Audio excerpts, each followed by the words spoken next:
Je rencontre maintenant une personne qui a été nommée académicienne le 23 avril dernier, nous sommes en 2011, à l'Académie internationale des beaux-arts du Québec. Nous avons le gala ce jour-là.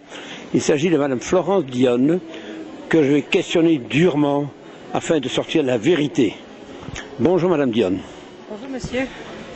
Dites-moi, il y a combien d'années vous faites de la touriste?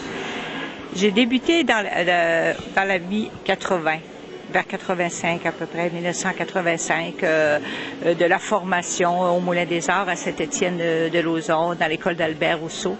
Et j'ai commencé à travailler de façon plus officielle, ce qu'on appelle de façon plus régulière, parce que j'étais dans l'enseignement. Je suis professeur de formation, alors j'étais dans l'enseignement vers 92, où j'ai commencé vraiment à travailler régulièrement, à participer à des symposiums de façon plus régulière, parce que ici j'ai quand même participé les premières éditions, mais c'était encore à l'étape de balbutiement. Dites-moi, vous avez été enseignante, vous enseignez quoi? J'enseignais au préscolaire, je suis un professeur de maternelle. Ouais, j'ai fait ma carrière d'enseignante à ce niveau-là. J'ai même ouvert les premières maternelles à Bécomo. Oui. Maintenant, qu'est-ce qui vous a amené vers la peinture? Ben, on a toujours le goût. Moi, j'aime beaucoup dessiner. C'est le dessin. C'est crayonner. Quand on est tout petit, on nous fait à l'école, on te fait faire toujours les dessins, les décorations dans la classe et tout ça. Dans l'enseignement au préscolaire, j'avais la chance de faire bricoler les enfants et tout ça. Et parallèlement, ben, je prenais des cours de dessin pour compléter l'information avec un monsieur qui est ici, là, monsieur Tremblay. J'ai toujours dessiné. Et la couleur est venue après. Moi, j'aurais pas eu besoin de la couleur. Je travaille même des fois juste avec des valeurs et ça me satisfait pourvu que j'ai des formes intéressantes. Vous voulez dire en noir et blanc à ce moment-là? Oui, mais ça peut être très bien en sépia, ok? Tu travailles avec des valeurs différentes, oui. On a une seule couleur comme vous le désirez. C'est ça, c'est ça. Dites-moi, je regarde vos sujets, il y a beaucoup de fleurs.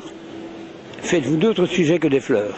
Définitivement, c'est ma 13e participation au symposium. Comme j'étais de la région, j'ai toujours voulu surprendre les gens. Alors, à chaque fois que je venais, j'avais un thème différent. J'ai eu, à un moment donné, les portes célèbres de Bécomo, les bancs de parc de Bécomo. J'ai toujours la rivière Tonnestook qui s'en allait vers un barrage. J'ai toujours eu des thèmes variés.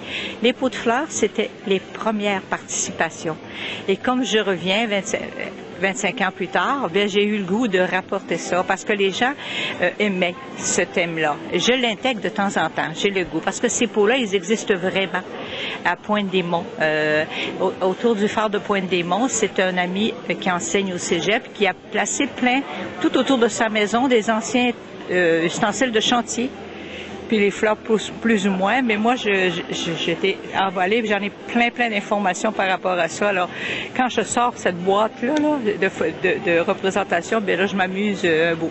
Mais là, c'était spécialement pour les gens de Bécomo que j'ai ressorti mes pots de fleurs. Là, si je comprends bien, vous êtes à la retraite, mais c'est à plein temps que vous êtes devenu peintre. Je suis peintre à peintre depuis 92, ok, mais je vis de mon métier, mais j'ai des activités connexes. J'ai travaillé dans une galerie sur la rue Saint-Jean pendant plusieurs années. Les dernières années, ce que je fais depuis 3 ans, je suis bénévole au Musée des Beaux-Arts. Je travaille au niveau de la fondation pour la prochaine construction. Ce qui ne nous empêche pas de peindre. Pas du tout, pas du tout. Avez-vous un projet quelconque bien précis pour l'avenir qui vient? Bien, pour le moment, moi, je réponds aux besoins de ma clientèle. J'ai des galeries, alors je produis, entre guillemets, pour ces galeries-là. Quand ils ont besoin de tableaux, bien, je vais renouveler le produit. Mais des projets comme tels, en vieillissant, on est plus sélectif. OK? Alors, on attend les invitations. Alors, c'est ça. Hein? Quelle est l'époque de peinture que vous préférez? Pardon? Quelle est l'époque de la peinture que vous préférez? Ben moi, j'aime beaucoup la façon dont certains s'expriment aujourd'hui. Des gens qui ont un processus de création différent de la mienne. Parce que le processus de mon voisin ici, là, M. Alexandre, je suis épatée de voir ça, de partir avec des tâches puis arriver à ça. Moi, c'est tout à fait le contraire. Il faut vraiment que je sois structurée, composée, mon dessin soit balancé pour partir mon travail. Mais je suis toujours enthousiasmée de voir les gens qui partent tout à fait de façon différente. Personnellement, je ne suis pas encore arrivée là. Est-ce que les expressionnistes vous ont impressionné, vous? Oui. J'aime la façon dont ils se libèrent un peu de la forme aussi. Je suppose que vous êtes impressionné par les expressionnistes. Oui. J'essaie de rendre une partie plus floue, moins précise, créer de la perspective aussi, créer de la perspective en mettant mes premiers plans plus précis.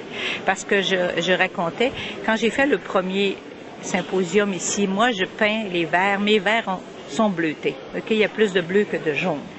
Et on me disait, t'as pas vraiment la couleur des arbres.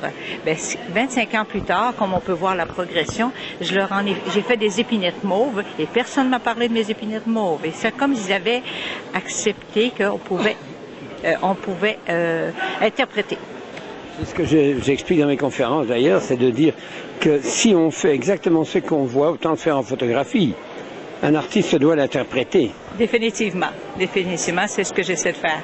Il a sa propre vision des choses, l'artiste. Oui, c'est ça.